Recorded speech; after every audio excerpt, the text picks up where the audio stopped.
তারা মনে করছে যে এই সরকারের আমলে তাদের ন্যূনতম যে অধিকার সেই অধিকারটুকু কেড়ে নেওয়া হয়। বন্ধুগণ, উনি আরেকটা কথা বলেছেন যে আমাদের অপরাধ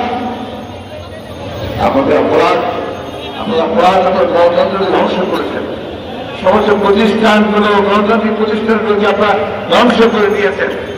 আপনার জনগণের যে ন্যূনতম অধিকার যে 5 বছর পর পর সেটার প্রতিনিধি নির্বাচিত করবে, পার্লামেন্ট নির্বাচিত করবে, সেই অধিকারটুকু তারা আপনাকে দিয়েছেন। এখন এটাকে এমন একটা প্রয়োজনে তামাশায় পরিণত করেছেন যে আপনারাই বলেন একটা দামি ইলেকশন, দামি ক্যান্ডিডেট, আপনারা আপনাদের মতো তাদের তৈরি করেন, সেভাবে আপনারা এই দেশে এই দেশ পরিচালনা। আমি বক্তব্য দিতে পারবো না, আপনারা একটু ভালো গাড়ি করবেন। আমি শুধু আপনাদেরকে একটু বলতে চাই ভাই, অনেক জায়গা আমরা স্বীকার করেছি, আমাদের অনেক ভাই গুম হয়ে গেছে, খুন হয়েছে, মিথ্যা মামলা জর্জরিত হয়েছে। আমাদের নেত্রী দেশের বেগম খালেদা জিয়া তিনি এখনো কারাগারে রয়েছেন, বন্দী অবস্থায় মিথ্যা মামলায় সাজা দিয়ে। আমাদের আত্মক হিসেবে যারা তাকে আমার তাকে আজকে মিথ্যা মামলায় সাজা দিয়ে তাকে বিদেশে বাসিত করে রাখা হয়েছে। বন্ধুগণ, এই একটা অবস্থা যেমন 60 লক্ষ মানুষের বিরুদ্ধে মামলা, হাজার হাজার মানুষকে কারাগারে বাংলা হচ্ছে, সাজা দেওয়া হচ্ছে। যখন এই দেশের বিচার ব্যবস্থা, এই দেশের প্রশাসন, এই দেশের গণমাধ্যম সব কিছুকে কক্ষিগত করে একটাই শাসন ব্যবস্থা প্রতিষ্ঠা করবার জোর পায় তারা চলছে। এদের কৌশলটা একটু ভিন্ন।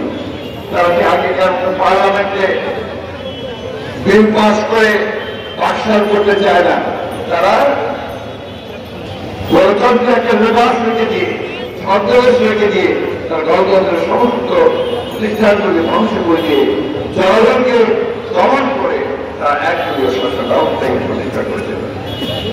বন্ধুগণ, আমি জানি যে আপনারা অনেকেই ক্লান্ত, আজকে সারাদিন এই রোদ্রের মধ্যে এখানে এসেছেন। এদের আবার প্রমাণ করে যে বিএনপি শুধু না, এই দেশের সকল গণতান্ত্রিক মানুষ, সকল স্বাধীনতা মানুষ আজকে এখনো জেগে উঠছে, তারা আমার জেগে উঠছে। বন্ধুগণ, আমি আর অনেকবার বলছি যে বিএনপি হচ্ছে সেই ফিনিক্স পার্টির মতো যে সত্য ধ্বংসাবশেষ থেকে আবার জেগে উঠে এবং জেগে উঠে সেটা টাকা ছড়িয়ে আবার সেই আন্দোলনের বিপ্লব, স্বাধীনতার কথা, গণতন্ত্রের কথা দিয়ে তারা বলতে হবে।